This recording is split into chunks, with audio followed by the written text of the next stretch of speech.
Hello, everybody. Thank you for coming back. It's great to see you all here. Day 3 of our very first ever LAC Summit. We've had such a good week so far with lots of schools sharing where they're at in their data journeys and where they want to go. It's been so inspiring and such great learning. And it's really something that I think is so special about being part of this collaborative. I usually do my little intro pitch where I say everything that one school develops, we share and give to all the other schools as well, so we can all learn and grow.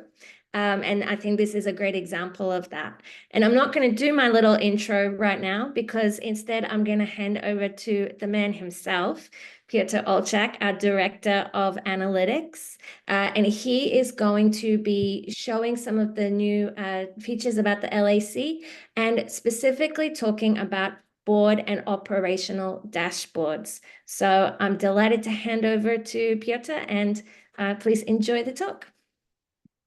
Thank you. Thank you very much, Emma. Thank you and welcome to this session. Like Emma said, this is day 3 and we are super excited. It's going very well so far, and I'm hoping that you're going to have something to take out from this session as well. Before I jump into my session, I'm just going to do a brief introduction to LAC for those who are not familiar with the work we do and the way we help schools to build cultures of data use. And I'm going to dive right into my session. Throughout the session, as I'm presenting, feel free to post any questions in the chat. There'll be dedicated Q&A at the end as well, so you can ask me anything at that point as well. But yeah, we can kick it off, and hopefully you can enjoy. So LAC is both a platform and a service to schools. So the platform is the key component. That's where we host and that's where we visualize all your data, so you can access them with a single click through the single sign-on. And the service is a super important part of it because that's where we help schools to really drive their culture of data use. We do a lot of live PD sessions with schools, helping them to harness that power of learning analytics, and doing sessions like today and webinars or even collections of webinars like this one, where we bring educators together to talk about data and their use in a school. And that's all of the purpose with going from this bottom layer of this pyramid, which is basically having data, doing lots of collections of data, to progress through information, having insights, and then making those insights impactful and actionable. We want them to, of course, benefit the students eventually and help teachers to understand their students better, through the lens of their what we call cold data, which is the scores and perhaps grades, as well as the warm data, so the well-being, all the social emotional data for this holistic view. And within our family of visualizations, we now have well over 100 different types of data visualizations. They range, like I said, from standardized testing grades, through all the warm data points as well. And of course, not one school in our collaborative has the 100. I would say somewhere between 8 to 10 on average, all depending on types of data that they have. And we of course aiming this to be helpful for teachers.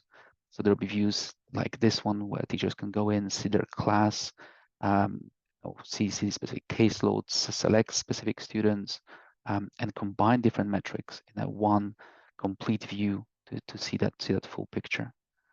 We offer a lot of visualizations for specialists, so for your learning support, for your language support. That's where you can really see different types of information that is already being collected and perhaps stored on your native systems, but maybe it's not used or presented or visualized in a way that is accessible. And then finally, for the topic of today's conversation, we also now do a lot of visualizations for the board members, for administration, to look at that really high level data that allow this kind of 10,000 feet oversight of different types of metrics, different KPIs, and really let you to track school progress over time, perhaps meeting different goals. We also launched a student parent portals. This is a dedicated platform, dedicated service where parents can log in and see their kids in a way that they perhaps haven't seen them before through the lens of data. and schools decide what to share, how to share, and when to share. And these are some of the schools that we work with. At the moment, there's over 50 schools around the world that are part of this collaborative, and they stretch across all continents, starting in Taiwan through China, Southeast Asia, Middle East, Africa, Europe, Canada, and South America. So that family is very strong. We have a great representation of different curriculums, different styles of teaching and learning as well, and that all enhances that overall pool of what's available in LAC. So it's a very, very rich environment. So with that little preamble, I shall jump right into the meat of our discussion today. Like I said, please do ask questions as we go. If you want to post something on chat, do. If things are not clear, if you want more explanations, just let me know. But we're going to talk about insights from board and operational dashboards. This is me. I'm not going to introduce myself again. So as an overview of what we're going to talk about, I'll introduce a bit first the concept of board and operational dashboards. We're going to talk about the benefits of having them at your school. And then I'm going to dive right into an interactive demonstration of what these may look like. And then, of course, at the end, there'll be a bit of a Q&A.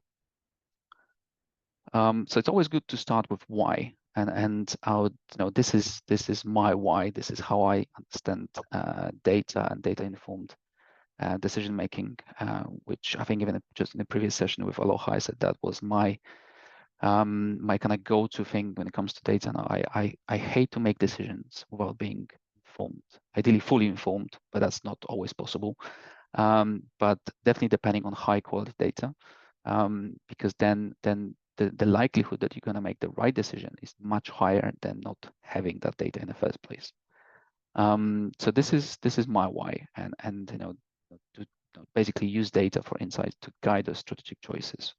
And it offers this transparency, this accountability, allows you to really track progress over time. And as we have habits, for example, of note taking when we're in a meeting, now we have AI as well to do it. But that's similar purpose that helps us to keep track of what decisions have been made, what data points have been collected. So then you can actually look back on over time and see, okay, this is where we've been. That's what we promise ourselves to do. This is our goal.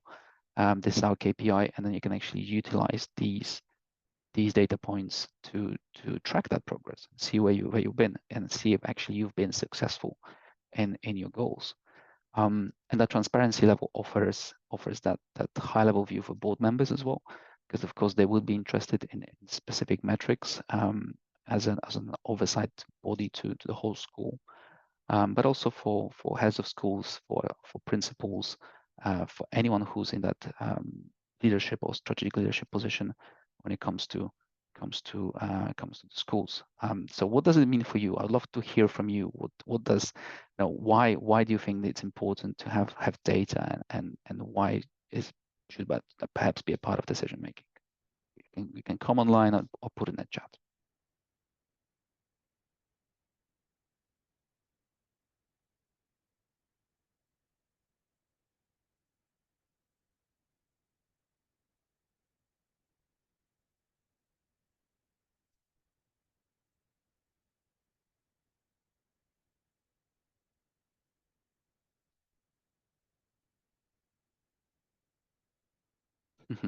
Yeah, thank you, Emma. That's very true. Alara as well. Yeah, gets everyone on board. Pardon the pun. Yeah, and helps to better inform decision. Fantastic. Sharing goals is very important. You have that common understanding of what you're trying to achieve as a collective. This is very, very true. Fantastic. Thank you so much. Please put them in as we go as well. I'll quickly jump to the next slide.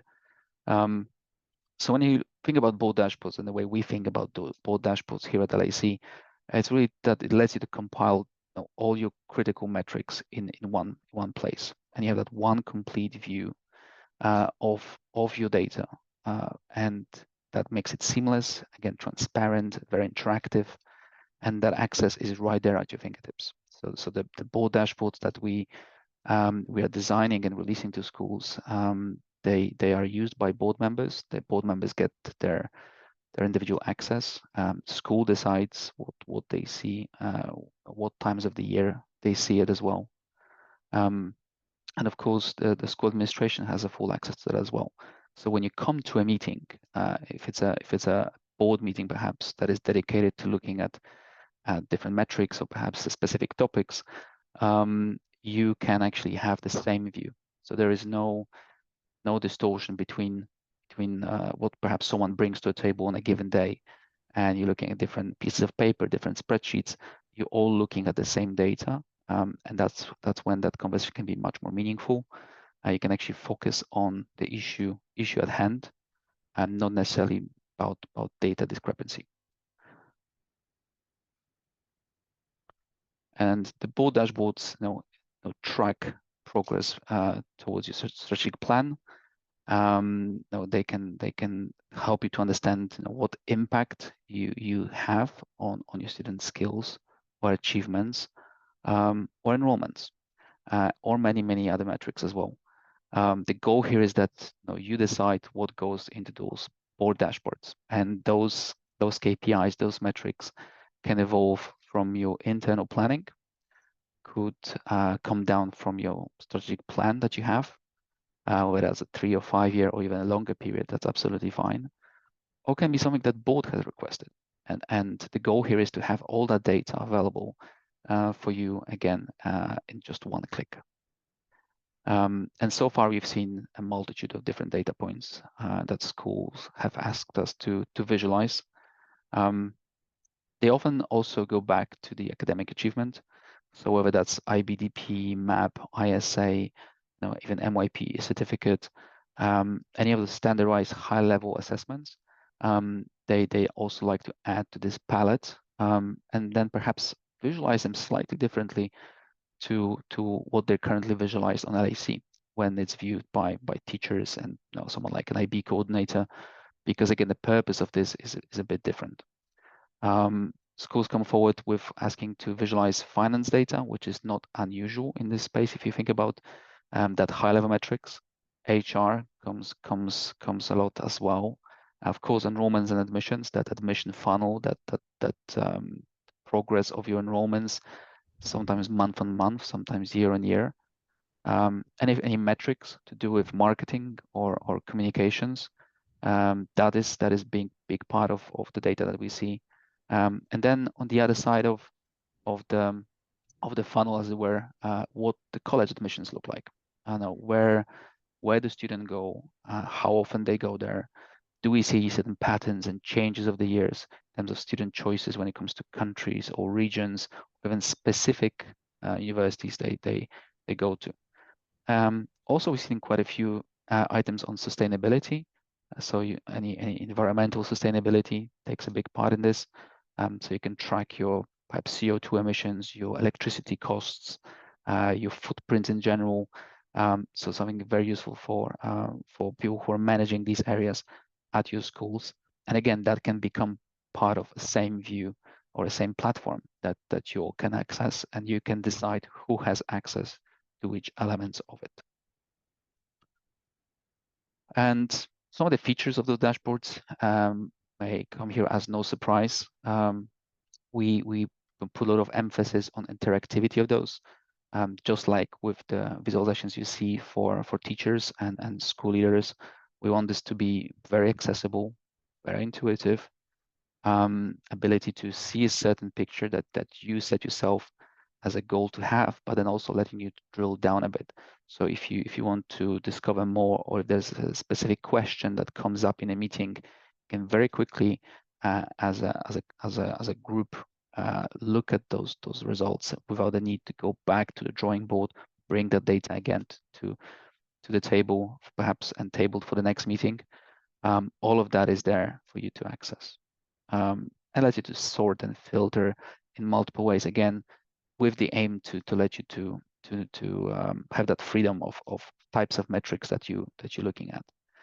And yeah, different types of graph, different types of visuals, even tables.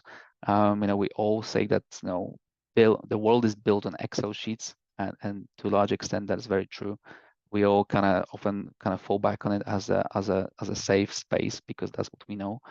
And often, fun enough, some data is actually very well suited to be presented in tabular format. So if that's the best way to show it, why not? This is not for the sake of this being just pretty or just visually pleasing. This is meant to be accessible, informative, and really tease out the questions that you're posing for yourselves and the board that is presenting them to you. So any school that wants a board dashboard, then they need to go through a certain process. This is an example of such process. It's not prescriptive. You don't have to follow that to a dot, but normally that's what you would see. So there's a selection process at first that lets you to choose the right platform, and that platform has to be flexible, has to be able to adopt your native systems that you have, because ideally you want that data to come straight from the system that you're using without adding extra layer of complexity. Define your key metrics. That's where you go in and say, okay, these are the 5 or 10 or 15 things that we are going to measure as a school, and boil down. And they often come down from your strategic plans, but often perhaps not when it comes to operational data. They can be just metrics used by industry standards.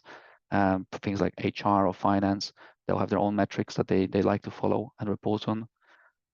There'll be an element of some data integration and cleaning, of course. So when the system that you choose have that API connection to your SIS or LMS or other systems, things like HR pros and etc. Then perhaps there's a layer of data cleaning that needs to happen as well, depending on what types of, again, insights you're trying to get. There will be an element of you engaging with the stakeholders and giving a bit of a training for them to really understand what this is going to be and how perhaps to use that to benefit their insights. Pilot is a great idea. You can do that with a small group of people, and often boards have subcommittees that are dedicated to perhaps looking at finances or HR or anything else. And maybe these groups can be a good ground to pilot something. And then, of course, monitor and adjust. So that it's by no means needs to be perfect on a first go. If there are changes to be made, then that's absolutely fine as well. So we help you to respond to that. So based on your feedback that you get and the feedback that you give us, we respond to it, and we can adjust the visualizations, we can customize them further, offer you a brand new solution that perhaps hasn't been there in the first place. So my question to you, and that's my last question, I promise. Thank you for the previous answers. Do you use any of the dashboards that I described so far at your school already, perhaps in a different form? Perhaps what are the ways you're currently sharing that data with your board or in your internal strategic planning meetings within the leadership teams? How are you compiling that data? And this could be, again, going back to your objectives, could be something on that impact the student achievement, perhaps enrollment and trends in admissions, or something completely different that I haven't mentioned and didn't think about so far. Let me know if you have any examples of what the current practice is at your school, perhaps at your previous school, anything at all.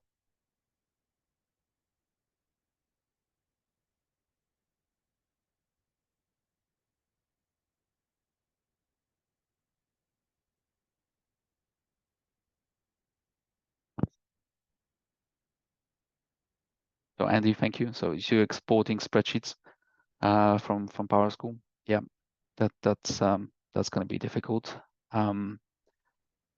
Joe, queries from Veracruz, so similar pattern. Yeah, not dynamic.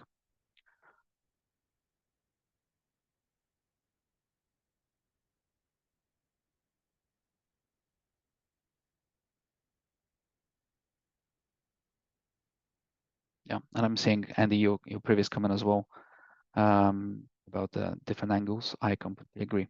So people come from different backgrounds. They they're perhaps even formulate the questions differently about the same topic. So it's important to be responsive to that, or be able to be responsive.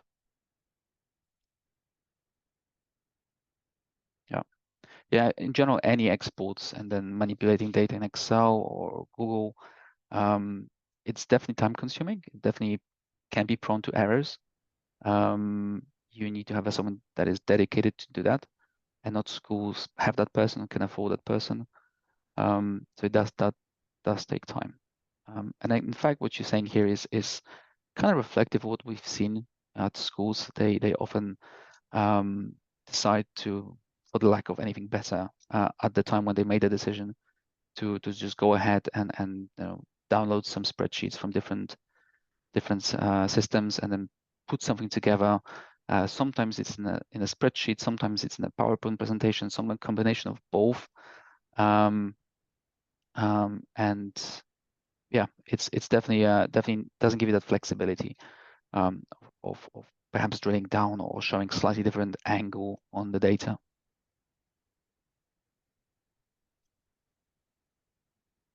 Cool. Thank you so much. And I agree with the last comment from Emma. I've done these myself in the past, and when you start this process, you think, oh yeah, it'll be just fine. I'll get some data from whatever system. I'll put this together, and then 2 weeks later, you're still sitting there tinkering with it, trying to make sure that you're actually, teasing out all the data points that you should be teasing out. And the worst is then you present that to the board, and then the board comes up with this one question that you didn't think about, and you have to redo everything, or perhaps come back, in 3 months' time and present it again. So, yeah, thank you. That makes a lot of sense. Great. So, at this point, I'll pause my slides here, and we're going to dive in right into the visualizations. So let me just close this. I'm going to go right into our live demo site. And this is a selection of some of those dashboards that we currently have, that we developed for other schools. And they touch on a number of different topics that we kind of seen on listed there just a second ago. Again, please ask questions as we go. If something I'm showing is not clear, or if you want to stop, pause, go back, just let me know. So like I mentioned, there's different ways that schools approach this, and depends on what they want. We provide the solution. Some do your academic achievements. So there will be some visualizations for MAP, or IBDP, or ISA that are this high level statistics, right? When you can see you grow over time. Sometimes, interesting enough, there will be a different cut of the data. So for example, here in the board dashboards, you'll see there'll be some dedicated engines for MAP, for example, or IBDP, that offer that slightly different angle of looking at data. You can look at your strategic metrics or KPIs or ambitions as listed out in your strategic documents. You track your alumni, and of course your college destinations. In fact, I'm going to start perhaps with the college destinations. I'm going to start at the end. I'm going to make my way all the way in to the beginning of the journey. So when you look at the college destinations, there's different ways you can cut that data. This particular view focuses on where do students end up going. So we have different categories here on the top, and that specific visualization categorize them into countries that usually or parts of the world that are usually the most popular among students. So you can very quickly see if those major categories have held up with years. Also, this visualizations lets you to kind of choose your date range. So if someone wants to see more than 2, more than 5, more than 10 years, if you have data for it, you can extend to it at any given point. And also let you to see specific programs that those students would have chosen across all those regions, all those countries. All of this, as you can see, it's dynamic. You can hover above any of those, get more information. So if you're presenting this perhaps on a big screen in a boardroom, it can very easily answer those questions, because this intuitively would tell you, looks to me like US is the most popular, and or UK is the most popular, and you can quickly dive in here and say, okay, year on year, in absolute terms, that's what that's what those numbers look like. Piotr, I'm just going to pause you for a Yeah, second. I can see your screen, but yeah, Joe can't. okay. I'm not sure. So right now we're looking at I can see your tab, which is showing the LAC Hmm. dashboard and everything. How about other Okay. people on the call? Can you all see that? I Can you can see my see. screen? Okay, most people can see it. So Joe, I think maybe try like clicking away or something and then coming back to it. It might just be that it's minimized on your Zoom. Yeah, it could be. Could be. Sorry Thank you. to So interrupt you, no, Kevin. thank you, Emma. Sorry, I didn't see that the comment. Thank you. So yeah, this is really intended to show you the absolute numbers as well as distributions, so you can very quickly see that change over time. And same for these typical line charts to say, okay, my UK has gone up in percentage terms year on year, right? Because you may have different numbers of graduates every given year. So while this absolute number, can be the same or can be smaller, year on year, in percentage terms, as part of your cohort that's been graduating, actually the participation to go a specific country can be higher. So that's an important piece to look at. And then shifts, why suddenly, lots of kids joining military and then perhaps not the following year, how many kids end up having a gap year. So all those metrics can be here. Another way to look at it is through the lens of those final programs. And that's where you can see certain breakdowns, saying, how many kids are deciding to go to business management. And then as you see, as I'm hovering above these specific programs like social sciences, I'm actually then seeing underneath, what is the breakdown of countries they end up going to. So, social sciences are the most popular destinations in UK for those students, right? Followed by perhaps United States and Switzerland. And so all of these are meant to be interconnected, allow you to very quickly see, where the students are and what countries they're choosing based on the programs. And again, of course, you can expand, go back in time, and choose whatever year here. Another way to look at college destination might be this way, which is very specific to to universities they're joining. And again, schools compile this data in different ways, and there are different insights they're trying to get. So being flexible here and being able to deliver certain views is very, very important. So and this is done by university here. Let me just move my camera on the left. This is done by university. We're looking at when was the latest matriculation to a given university and the last time a student was offered a place at that university. And again, meant to be very interactive. So you're seeing that US is by far the most popular, followed by UK. You can quickly just click on that and it will tell you there was 148 applications that has happened. That's about 21% of the total.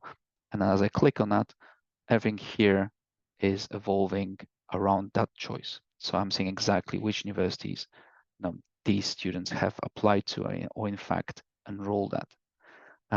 Then of course you can choose any of those filters here. You can, so if you visual doesn't offer you right away a name of a country, you can hover above it, or you can simply go to the drill down here and say, okay, I want to see anything that has happened in Denmark or Canada.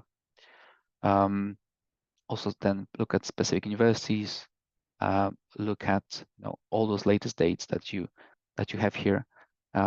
And even these breakdowns here on the bottom, when you look at the breakdown by year, how many students were offered a place and again a given year, or they have actually went to university college here, you can click on any of those and say, okay, I want to see my 2022, and then everything that happened in 2022 will be shown in here and in this table here as well. So interconnected, and if those questions come up from the board in a meeting, you can very quickly give them the answer without the need to redo anything.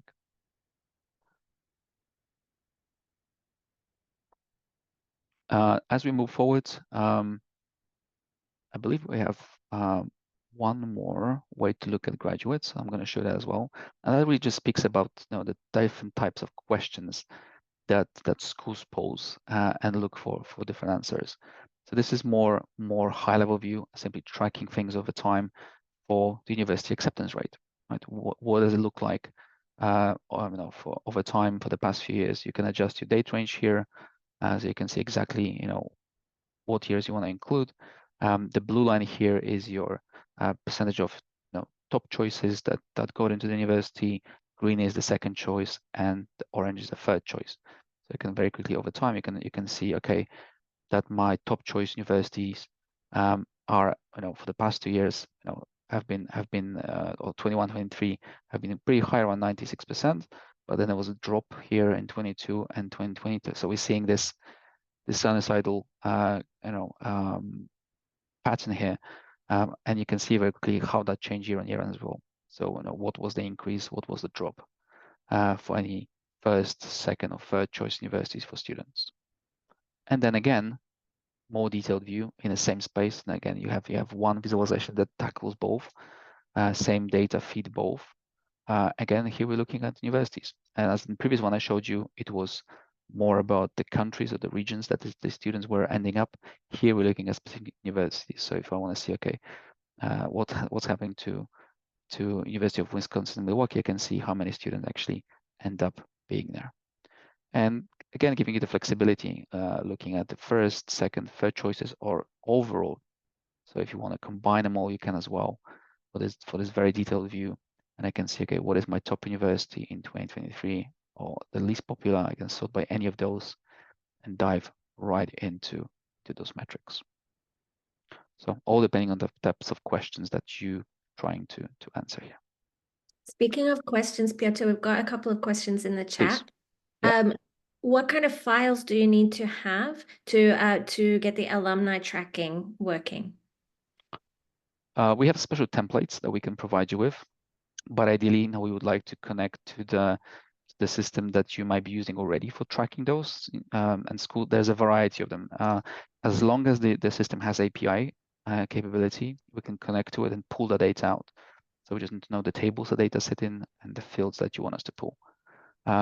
Alternatively, we can give you templates, or even you can share with us what you've been collecting so far, and we can collectively make a decision if that's suitable for us to visualize as it is, or do you need to add perhaps a specific field you want to add to this metrics. Great, and I think that answered Deepika's question as well. So Yes, yeah. Thank you. I'm just saying that as well. Yeah. Yeah, it's all encompassing. We, as with LAC itself and with all the student data, we being very flexible, and depends on what your current practice have been so far to date. Let me just quickly go back to the main dashboard right here. There's a question from Joe as well about, can you select a way to highlight matriculation? Just bring up the chat 1 second. It's like a way to also highlight matriculation. Yes, there is that. So depending on what's the view that you would want to see, you can decide of let's say here, if you want to see what was the latest matriculation, if I reset this view and I say I want to see students who have been matriculated in 2022, you can just do that as well. So both those tables are interconnected. Not sure if that was a specific question that Joe had as a matriculation overlaid on acceptances. Yes, we can do that as well. Not through this view right now, but if that's part of the requirement, we can definitely include that here. So the connection between the actual acceptance and matriculation. Yeah. Well, it's in a way, it's shown here by numbers. It's not and visual as well, because if I click that matriculation here, I'm seeing also when the students were offered a place at that time. So those two tables are also interconnected. But I think there's maybe another way also to tease that out. So you can get the basic informations here, but this design will have to go in there. Deepika, can you save that this dashboard can be shared with the teachers so they don't have to again redo all the steps? You decide who's that shared with. So as with LAC, you have full control as to who you share this with. If you want teachers to have access to that, you can give them the access to that. So when they log into the LAC site, they can see those dashboards as well. Because if you imagine this being your landing page on your LAC site, all these here are as separate tiles, separate standalone engines. So each of those, you can define a user role that has access to those types of visualizations. I'm just looking at my time. I know that we don't have that much left. I think, Emma, how much do we got left? How much do you want, Piotr? We're booked until 9:45. Okay. But we don't have a call straight after this one. So if it's okay for everyone else, it's okay for me if we keep going. So interesting enough, the KPIs, we were doing that in the past. So Joe's question about the KPIs, we were doing that in the past. But that specific visualization is not yet imported here because that school decided not to continue that specific tracking. However, we have something on strategic ambitions, and that lets you to really track, how is your continuum changing. For any meeting, when it comes to a board meeting, you can dive in here and say, okay, I want to see any elements of those continuums when it was last reported, and this breaks it down into 3 different categories of either embedding, implementing, or initiating. So you can quickly see at any of those, what is the breakdown. And as you hover above those, I'm seeing exactly the action that's been put it in that category. So it gives you the high level view. So you can quickly see, okay, with my social emotional learning, and perhaps with my campus design and learning and for well-being, I have some categories that are defined as initiating. I can just click on that, bring those up, and say exactly what those actions are. So again, and then again, quickly see how many are embedding and how many are already on the implementation stage. So that's one way to look at your strategic initiatives or strategic ambitions as they're defined here. Then heading back to this, just gonna open my chat as well.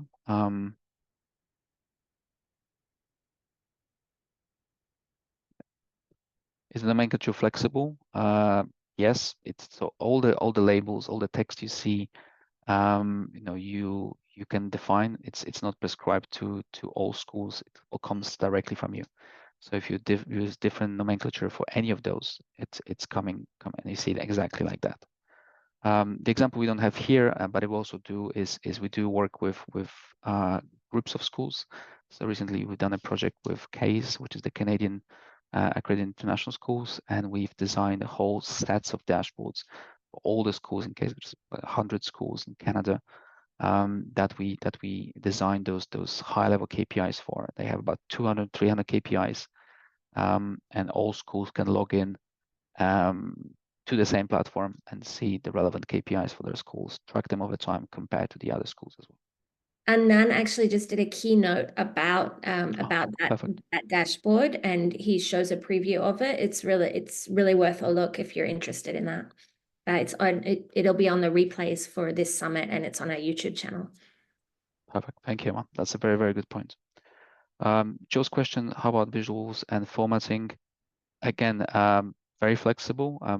That's what's currently in the palette, so we can offer that right away with degree of customizability to it as well. If there's a brand new data set, we will go through the usual design process. You share the data, you share the insights you're trying to get, and we'll come up with the designs that would fit this best. And once you're happy with that, this would be released to you as a school. Deepka's questions. We do create deployment tracking every year in Google Sheets to know if the staffing needed for next year, if we're overstaffed or understaffed. Yes, it's a great project. I would love to see data on that. In terms of HR, so that might be a nice segue. Again, there's different ways to look at HR data. Some schools want to focus, perhaps on your distribution of your local hires against expatriates. So again, 2 different ways to look at it. This is as an overall absolute volume, and this is as a distribution of what is your percentage of local against expatriate hires. You can then dive into things like your teacher retention, so how long the teacher's been for at your school, and then again break it down by different categories, perhaps like local hires or overseas hires, or even their experience. So schools collect their teacher experience when teachers join, and again you can very quickly see what does that look like for any given year. Another way to look at it as well from the HR perspective would be to look at the snapshot.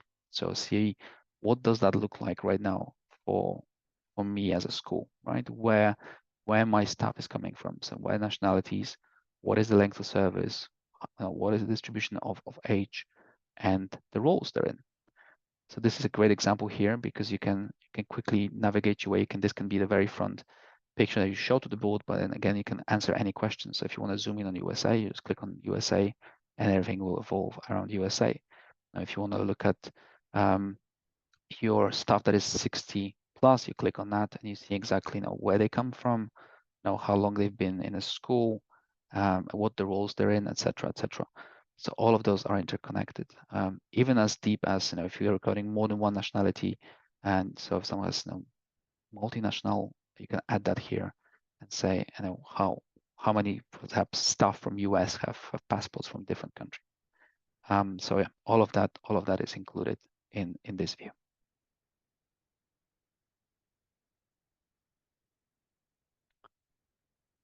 So that was HR. Quickly speaking about finance, just looking at time, this is really driven by how you do your budgeting and what are your financing requirements. It's a simple view in a sense that it lets you to see how you've been doing on your actuals year to date, what does it look like against the budget, both in absolute and percentage terms. So for your perhaps finance subcommittee and for the board, great tool, and you can dive into all the areas behind it. You can focus perhaps at capital only and say what do your capital expenditures look like, what does the income looks like. All of those can get all the details as you hover above them, so you can answer very detailed questions about any of those metrics. Just quickly again looking at time here. I'm trying to see what else I haven't showed yet. Admissions. That will be one of those that I've missed so far. So for admissions, again, some of the typical views we expect. So it's perhaps number of enrollments over time. Again, all interconnected, all letting you to see, where have you been historically? What does that change year on year looks like? You can break it down by your divisions or any other way that you would like. So that would be your secondary and primary divisions.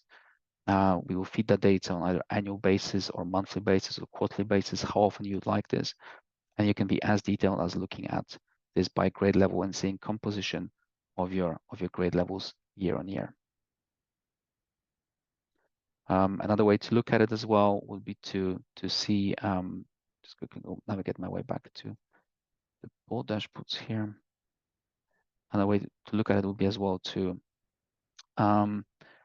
look at from a perspective of overall enrollments, where you can see your admissions broken down by that admission funnel as well. So in here you decide how far back in time you want to go. You can be also very specific, so you can set the range here that you want.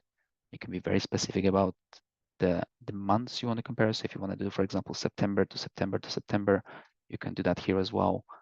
And then all interconnected, tracking your total student enrollment numbers that change for enrollments, from one period to another, and then breakdown of all these categories here. So how many applications, how many actual starts, how many schools tours you perhaps did, how many applications have been processed, all those key metrics from the admission process in one place. Similar with your alumni relations, so your activity of your alumni on your system, tracking things over time. What does your followers look like? Does your communication channels look like? How many people are following you on Twitter or on Facebook or Instagram, or even as far as looking at your parent engagement and seeing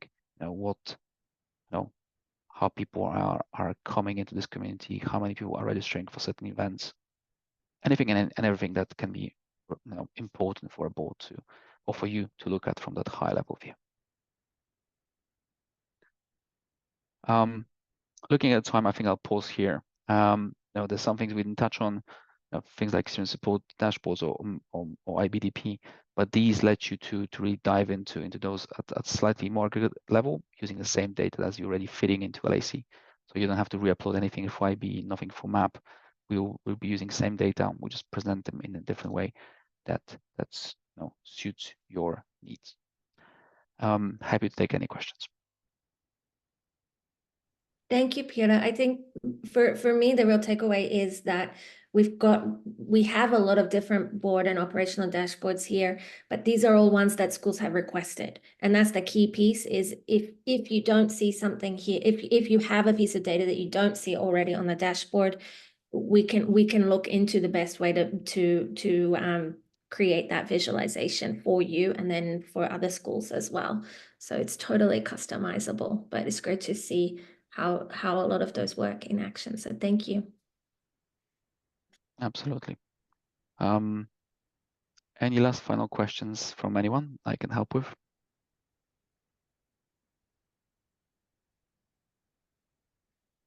Looks like that's all the questions. So Thank you very much for the questions so far. Some great comments and questions.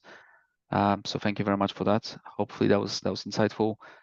Do reach out to us at any point to help you to build those for your school. And yeah, thank you again. Enjoy the rest of the conference. Thank you, guys.